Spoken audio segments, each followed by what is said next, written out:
खासदार संजय राऊत यांनी रामनगरातील राममंदिर ट्रस्टचे अध्यक्ष यांना फोन करून 18 जुलैच्या रामरक्षा पठणासाठी सहयोगाची अपेक्षा व्यक्त केली आहे। काल रात्री संजय राऊत यांनी राम मंदिर ट्रस्टचे अध्यक्ष रवी वाघमारे यांच्याशी फोनवरून संपर्क साधला।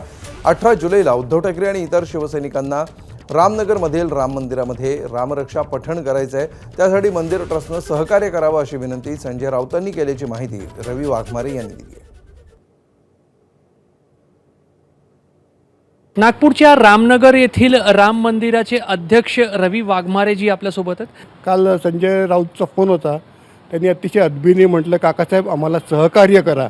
मी म्हटलं की आपण सगळे हिंदू रामभक्त आहोत, त्याच्यामुळे रामरक्षा पठणाकरता कोणाचीच आपल्याला परवानगी घ्यायची आवश्यकता नाही आहे।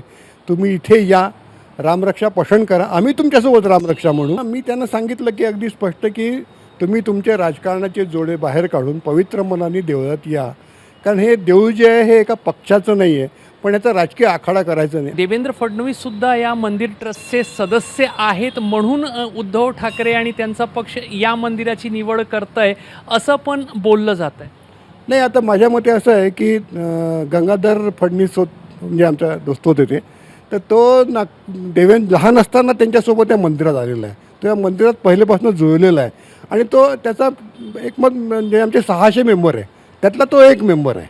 त्याच्यामुळे त्याचं देऊळ आहे असं म्हणणं किंवा त्याच्यामुळे इथे येतात आहे असं मला वाटत नाही। मला सरळ असं वाटतं की नागपुरात ज्या 2 शोभायात्रा निघतात, एक पोद्दारेश्वर जे पोद्दार परिवाराचं खाजगी देऊळ आहे आणि दुसरं आमचं पश्चिम नागपूर नागरिक संघ रामनगरचं राम मंदिर।